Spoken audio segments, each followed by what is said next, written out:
ইয়ালামুনা ওয়াল্লাযিনা লা ইয়ালামুন। আল্লাহ পাক বলেন, যারা ইলম অর্জন করে এবং যারা ইলম অর্জন করে না, জ্ঞানী এবং অশিক্ষিত, আলেম এবং জাহেল, এই দুই সম্প্রদায় কি এক? আল্লাহ পাক বলতেছেন এই দুই সম্প্রদায় কি এক?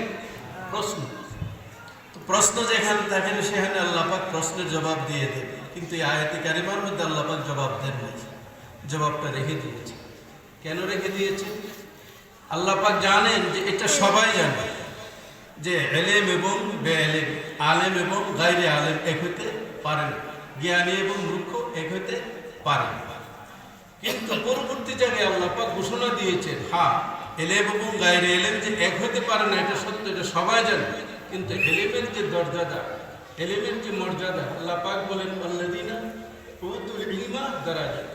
আল্লাহ পাক যাদেরকে ইলম দান করেন তাদের মর্যাদা, তাদের দরজাকে আল্লাহ বুলন্দ করেন, তাদের দরজাকে আল্লাহ পাক কি করেন? বুলন্দ করে দেন, তাদের দারাজাতকে, মর্তবাকে উঁচু করে দেন।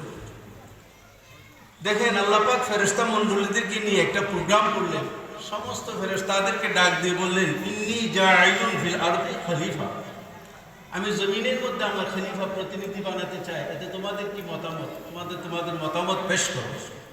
আল্লাহ পাক যে উপস্থাপনা করলেন ফেরেশতাদের সামনে যে আমি জমিনের মধ্যে আমার খলিফা বানাতে চাই, তোমাদের মতামত পেশ করো।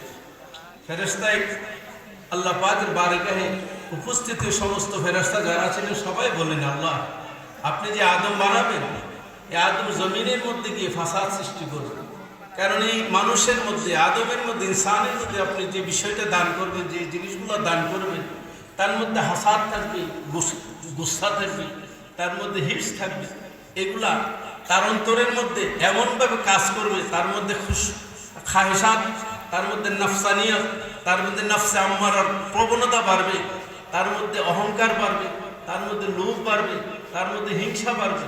যখন তার প্রতিযোগিতা কেউ হয়ে আসবে তখন তার মোকাবেলা করবে, এভাবে করতে করতে এক সময় তাদের মধ্যে হিংসার প্রবণতা, একজন আরেকজনকে মেরে ফেলবে, একজন আরেকজনকে কেটে ফেলবে, এভাবে তারা রক্তারক্তি করবে। আল্লাহ পাকের দরবারে ফেরেশতারা আল্লাহ পাকের সামনে এই বিষয়টা উল্লেখ করবে। আল্লাহ পাক বলেন, আমি তো তোমাদেরকে এই বিষয়ে জিজ্ঞাসা করি নাই, বরং ফেরেশতারা বলতেছে আমরা তো আপনার তাসবিহ তাহলিল করি, আপনার ওজিফা করি, আপনার ইবাদত বন্দেগী করি, আপনার ইবাদত রিয়াজত করি, আমাদের তো কোনো পাপ নাই, গুনাহ নাই, আমরা সর্বাবস্থায় আপনার বন্দেগী করি। খেলাফতের যদি প্রয়োজন হয় তা আমাদেরকে দেন, কারণ আমরা তো মারামারি করবো না, কাটামাটি করবো না। আল্লাহ পাক বলেন, শোনো ফেরেশতা, আমি তো জমিনের মধ্যে তোমাদেরকে কে ইবাদত করে না করে সেই বিষয়ে আমি প্রশ্ন করি না। আমার প্রশ্ন ছিল আমি জমিনের মধ্যে খলিফা প্রেরণ করব, খেলাফত আমার প্রতিনিধি আমি যাকে বানাবো। ইলম আল্লাহ পাকের একটা সিফাত হচ্ছে ইলম। আল্লাহ পাক বলেন, আমি যাকে খলিফা মনোনীত করব তাকে আমি আমার ইলম দিয়ে তাকে মর্যাদা দান করব। আল্লাহ পাক বলেন, আল্লামা আদমাল আসমা, আমি আমার আদমকে ওই ইলম দান করব যে ইলমের বদৌলতে তার দরজা, তার মর্যাদা এত বৃদ্ধি পাবে, তোমরা নূরের ফেরেশতা হইয়া, আবেদ ফেরেশতা হইয়া, তোমরা আমার ওই আদমের সামনে তোমাদের গর্দানি, তোমাদের নুরানি পেশানি আমার ওই খাকি আদমের কদমের মধ্যে তোমরা সেজদা অবতরণ করবে, এই জন্য যে তার মধ্যে আমি ওই নূর দান। দুই নম্বর, তোমরা বললে যে আমার বন্দার মধ্যে হিংস থাকবে, হাসাদ থাকবে, কিন্তু আমার বন্দার মধ্যে আমি আরেকটা জিনিস দান করবো, সেটা হচ্ছে আকল। হিংস এবং হাসাদ এই আকলের সামনে দুর্বল হয়ে যাবে, কারণ আমি আল্লাহর নূরের তাজাল্লিয়তের দ্বারা যখন ওই আকল নুরানি হয়ে যাবে, ইলমের ফয়জাতের দ্বারা, ইলমের বরকতের দ্বারা যখন তার এই আকল যখন নুরানি হয়ে যাবে, উজালা হয়ে যাবে, জালালিয়ত এবং ফয়জাত হয়ে যাবে, তখন ওই দুর্বলগুলা, ওই হার্স এবং হেসাদগুলা ওই আকলের সামনে তারা সব ধ্বংস হয়ে যাবে, আর আমার বন্দা এত মর্যাদাশীল হয়ে যাবে, তোমরা নূরের ফেরেশতা হয়ে তাকিয়ে দেখবে, আর ওই খাকি আদম তোমাদের সামনে মর্যাদাবান হতে হতে আমি আল্লাহ পাকের অত্যন্ত নৈকট্যবান বান্দা হয়ে যাব। তাহলে বোঝা গেল ফেরেশতাদেরকে তো আল্লাহ পাক এই কথা বলেন নাই যে ইবাদতের বিষয়, কিন্তু ফেরেশতারা বলল যে আল্লাহ আপনি যে বান্দাকে সৃষ্টি করবেন তাকে আপনি ইলম দান করবেন, আর আমাদেরকে আপনি যেটা দিয়েছেন সেটা তো হচ্ছে ইবাদত। ফেরেশতারা কি করবে? না, নুসাব্বিহু বিহামদি ওয়া নুকাদ্দিসু, এটা তো ইবাদতের কথা বলেছে। আল্লাহ পাক বলেন, আমি তো মাবুদ, আমি তো ইবাদত করি, ইবাদত তো আমার সিফত, আমার সিফত তো হলো ইলম। আমি তো আদমকে এলেম দান করেছি, আমি কোন এলেম দান করেছি তোমরা দেখো। আল্লাহ পাক ফেরেশতাদের সামনে সমস্ত ফেরেশতাদের সামনে আল্লাহ পাক সমস্ত বস্তুর নাম শিক্ষা দিয়ে বললেন, হে আদম, এখন তুমি ফেরেশতাদের সামনে আম্বিউনি সমস্ত ফেরেশতাদের সামনে তুমি এই বিষয়টা প্রকাশ করো আমার বান্দার সামনে। তখন আল্লাহ পাক এই বস্তুগুলোর সামনে রেখে আল্লাহ পাক জিজ্ঞাসা করলেন, এটা কি ওইটা কি, পরিচয় জিজ্ঞাসা করলেন। একের পরে আদম আলাইহিস সালাম বলা শুরু করে দিলেন, এটা এই, এটার এই হাকিকত, এটার এই উপকারিতা, এটার এই আসল, এটার এই মেজাজ, এটার এই বিষয়, এটার এই ক্ষতি, একটার পর একটা বিস্তারিত তাফসীরি বর্ণনা শুরু করে। বর্ণনা করতে করতে এটা গরু, এটা খচ্চর, এটা গাধা, এটা উট, এটা বড়ি বিক্রি, শুধু তাই না, হাত্তা চামচ পর্যন্ত গরের ভিতরে ইবনে আব্বাসের তাফসীরের মধ্যে আছে, গরের চামচের মধ্যে চামচটার কি বৈশিষ্ট্য, এটার কি উপকারিতা, এগুলো পর্যন্ত আদম আলাইহিস সালাম একে একে বর্ণনা করে শেষ করবে। আদম আলাইহিস সালামের এই মর্যাদা দেখে ফেরেশতারা বললেন আল্লাহ পাকের দরবারে গিয়ে, হে রাব্বুল আলামিন, সুবহানাকা লা ইলমা লানা, আমাদেরকে তুমি যতটুকু এলেম দান করেছো আমরা তো ততটুকুই জানি, এর চেয়ে বেশি তো আমাদের জানার কোনো ক্ষমতা আমাদের নেই। আল্লাহ পাক বলেন, ইন্নী আলামু মা লা তা'লামুন, আমি যা জানি তোমরা তা জানো না। আমি আমার বান্দাকে যে এলেম দান করেছি, এই এলেমের বদৌলতে তোমাদের সামনে আদম আজকে মর্যাদা দান হয়েছে, সম্মানিত হয়েছে। আমি আল্লাহর খেলাফতের মর্যাদা, খেলাফতের তাজ ও তখত লাভ করেছি। সুবহানাল্লাহ, সুবহানাল্লাহ। এবার আসুন, আদম আলাইহিস সালাম আল্লাহ পাকের কি খলিফা। আয়াতের তাফসীরের মধ্যে আসছে আদম আলাইহিস সালামকে আল্লাহ পাক কি শিক্ষা দিয়েছেন, আল্লাহ আদমাল আসমাআত, সমস্ত বস্তুর নাম শিক্ষা দিয়েছেন। আদম আলাইহিস সালামকে বস্তুর নাম শিক্ষা দেওয়ার দ্বারা যদি আদম আলাইহিস সালাম এত কিছু জানতে পারেন, আল্লাহ পাকের আসল খলিফাকে, আসলি খলিফাকে, আসলি খলিফা হলেন নবী মুহাম্মদ সাল্লাল্লাহু আলাইহি ওয়াসাল্লাম। কারণ আদম আলাইহিস সালাম যখন আল্লাহ পাকের দরবারে জিজ্ঞাসা করলেন, আল্লাহ পাক জিজ্ঞাসা করলেন, কাইফা আরাফতা মুহাম্মাদা, তুমি এই নামের সন্ধান কোথায় পাইলে? আদম আলাইহিস সালাম 300 বছর মুসলসল আল্লাহ পাকের দরবারে কাঁদাকাটি পরে আল্লাহ পাকের দরবারে হাত উঠে ফরিয়াদ করলেন, রব্বি গফিরলি বিহাক্কি মুহাম্মদ, এই ওই নামের বরকতে আমাকে কবুল করে নাও। তো আল্লাহ পাক বললেন, এই নামের সন্ধান তোমাকে কে দিল? আল্লাহ পাক কি জানেন না কে দিয়েছে? আদম আলাইহিস সালামকে আল্লাহ জিজ্ঞাসা করলেন, আদম আলাইহিস সালাম বললেন, আল্লাহ ওই নামের সন্ধান আমি তখনই পেয়েছি যখন আরশের মধ্যে তোমার নামের সাথে একটা নাম দেখেছিলাম, লা ইলাহা ইল্লাল্লাহ মুহাম্মাদুর রাসূলুল্লাহ সাল্লাল্লাহু আলাইহি ওয়াসাল্লাম। আল্লাহ পাক বলেন, লাউল্লাহু লামা খালাকতু, আমি যদি ওই রাসূলকে সৃষ্টি না করতাম আদম তোমাকে সৃষ্টি করতাম না।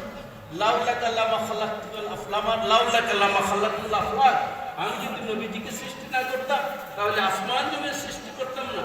লাউলাকা লামা খালাকতুর রুবুবিয়াত, আমি যদি আল্লাহ পাক ওই আমার হাবিবকে সৃষ্টি না করতাম তো আমি আল্লাহর রুবুবিয়ত পর্যন্ত জাহির করতাম। তো যে আদম আলাইহিস সালাম খলিফা, আল্লাহ পাকের খলিফা হওয়ার বদৌলতে আদম আলাইহিস সালামকে আল্লাহ পাক সমস্ত বস্তুর নাম শিক্ষা দিয়েছে। আর যিনি আমার আল্লাহ পাকের প্রধান খলিফা, যিনি আল্লাহ পাকের প্রিয় খলিফা, সমস্ত খলিফাদের খলিফায়ে আজম, যার স্বীকৃতি, যার ইকরার, যার উপরে ঈমান না আনা পর্যন্ত কোন নবুগণের নবুয়তের ডিক্লারি আল্লাহ পাক দেন না।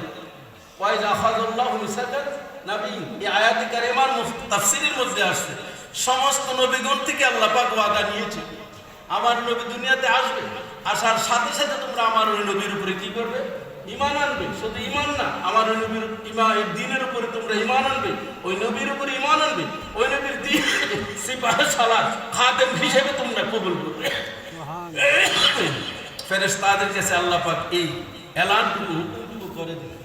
কিন্তু আফসোস, অত্যন্ত চিন্তার বিষয় হলো আল্লাহ পাক ফেরেশতাদেরকে নবীগণের সমস্ত নবীগণকে একত্রিত করে আদম করে হযরত ঈসা আলাইহিস সালাম পর্যন্ত সমস্ত নবীগণকে একত্রিত করে আল্লাহ পাক যে অঙ্গীকার নিলেন, তাদেরকে বললেন, এই হুকুম তোমাদের উপরে আমি রাখলাম। এই কথা বলে তো শেষ করে না, আমাদেরকে আল্লাহ পাক নামাজের হুকুম দিয়েছেন, রোজার হুকুম দিয়েছেন কি? কিন্তু আমাদের থেকে আল্লাহ পাক অঙ্গীকার নিয়েছেন যে নামাজ পড়বে কিনা বলো, রোজা রাখবে কিনা বলো, আমলের ব্যাপারে কোনো অঙ্গীকার নিয়েছেন? আমরা তো বান্দা, ওই নবীগণকে রোজে আদরে আল্লাহ পাক একরার নিয়েছেন, হুকুম দিয়ে শেষ করেন নাই, একরার নিয়েছেন। বলো তোমরা এতে রাজি আছো কিনা আমার সাথে ওয়াদা অঙ্গীকার? সুবহানাল্লাহ। বালু আকরারনা, সমস্ত নবীগণ বললেন আমরা একরার করলাম, আমরা অঙ্গীকারবদ্ধ হলাম। তো যে নবীদের উপরে ঈমান আনা, নবীজির দ্বীনের সিপাহ সালার হওয়ার জন্য তারা শুধু আল্লাহ পাক হুকুম করে নাই, তাদেরকে অঙ্গীকার আল্লাহ পাক আবার নিয়ে আল্লাহ পাক নিজে তাদের রাসাকি হয়ে গেল। সুবহানাল্লাহ। তাহলে আমার নবী হলেন খলিফায়ে আজম। আমার নবী কি? আদম আলাইহিস সালাম খলিফা। আদম আলাইহিস সালামকে আল্লাহ পাক কি শিক্ষা দিয়েছে? আয়াতে কারিমার মধ্যে বলেন আসমা। আর আমার নবীজিকে ফরমান আল্লাহ পাক বলেন, হে হাবিব আমি আপনাকে ইলম দান করেছি, আল্লামাকা মা আল্লাহ তাকুন তাআলাম, আমি আপনাকে যা শিক্ষা দিয়েছি মা আল্লাম তাকুন।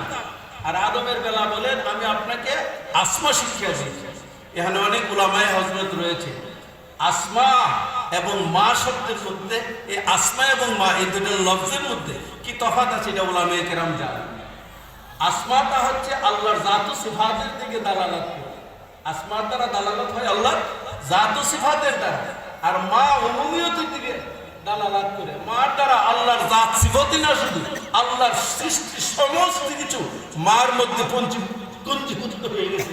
আর আসমার মধ্যে আল্লাহ পাকের জাত এবং সিফাত দালালাত করেছে। তাহলে দেখেন আমার নবীকে যে ইলম দান করেছেন সেটা আল্লাহ পাক একবার উম্মিয়তের সাথে সমস্ত ইলম যা আপনি জানতেন না সমস্ত কিছু আমি আপনাকে জানিয়েছি। যা জানতেন তো জানতেন, যাহা জানতেন না তো আমি আপনাকে জানিয়েছি। আল্লাহ পাক বলেন হাবিব আমি যে ইলম দ্বারা আদম আলাইহিস সালামকে আমার খলিফা বানিয়েছি, তা আমার নবী হলেন ওই ইলমের দ্বারা আমার নবী হলেন আল্লাহ পাকের আসল খলিফা, আসল নায়েব, আব্বালু নায়েব, সর্বপ্রথম খলিফা এবং নায়েব হলেন হযরত সাইয়্যিদনা মুহাম্মদ মুস্তাফা সাল্লাল্লাহু আলাইহি ওয়াসাল্লাম। আমার নবীকে আল্লাহ পাক ইলম দান করেছেন, ওই ইলমের ফয়জাত আল্লাহ পাক আলেমদেরকে দান করার কারণে ওই আলেমরা হচ্ছে ওয়ারাসাতুল, ওই আলেমরা হচ্ছেন ওয়ারাসাতুল আম্বিয়া। তো যে আলেম ওয়ারাসাতুল আম্বিয়া হয়েছে, নবীর ওয়ারিস হয়েছে কিসের বদৌলতে? ইলমের বদৌলতে। আদম আলাইহিস সালামকে আল্লাহ পাক খলিফা বানিয়েছেন ইলমের বদৌলতে, ইবাদতের জন্য নয়। কারণ ইবাদত আল্লাহর সিফাত না, আল্লাহ আবেদের, আল্লাহ ইবাদতের মালিক, আল্লাহ নিজে মাবুদ। ইলম হচ্ছে আল্লাহ পাকের সিফাত। তো এই জন্য যারা ইলম শিক্ষা করে আল্লাহ পাক বলেন আমি আল্লাহ তাদের মর্যাদা বাড়িয়ে দিই, তাদের সম্মান বাড়িয়ে দিই, তাদেরকে আমি অনেক উঁচু করে দিই। বুখারী শরীফের একটা হাদিস আছে, হুজুর আলেমদের সাথে উপমা দিয়েছেন, ইলমের সাথে উপমা দিয়েছেন। নবীজি ফরমান মাসালু মা বাসানি আল্লাহু বিহি, আল্লাহ পাক আমাকে যাহা দিয়ে দুনিয়ার মধ্যে প্রেরণ করেছেন তার মেসাল হলো, সেটা হচ্ছে ইলম এবং হেদায়েত। মেসালটা হুজুর এভাবে দিচ্ছেন কাম মাসালি গায়সিল কাযীর, মেসাল হলো মুষলধারে বৃষ্টি। জমিন থেকে যখন, আসমান থেকে যখন মুষলধারে বৃষ্টি পড়ে জমিনের মধ্যে, যে জমিনটার মধ্যে পড়ার পরে জমিনটা উর্বর হয়, জমি থেকে পানিটাকে শোষণ করে জমি উর্বর হয়, এটার মধ্যে ফসলাদি হয় কি?